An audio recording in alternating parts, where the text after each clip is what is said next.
On January 1, 1959, Batista and his government fled Cuba as the revolutionary troops marched into Havana, and Fidel Castro overthrows Batista as the new Cuban people leader.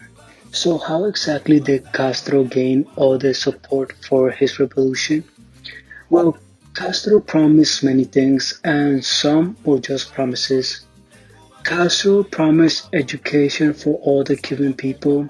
He promised free healthcare and land reforms for the hard workers who were overshadowed by big companies.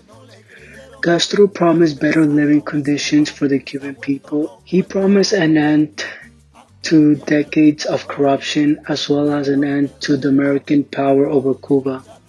He wanted to see the poor succeed and the rich to share.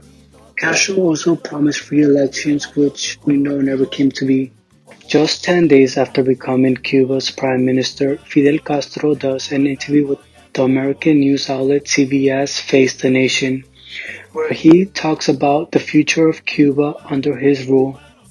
On this 28-minute interview, Fidel Castro talks about the corruption that went on in Cuba before he took office.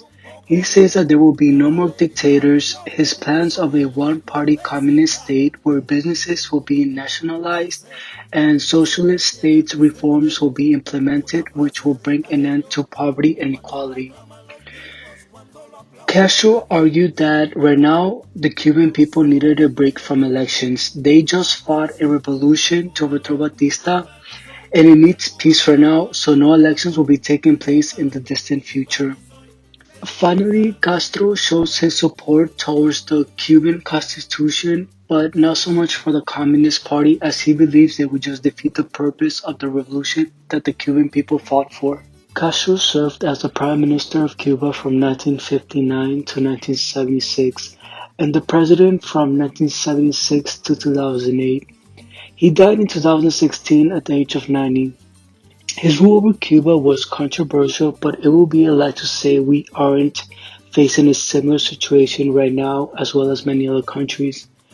Castro did terrible things, but he also did positive things for the Cuban people. He is now a part of Cuban history and may Cuba long live.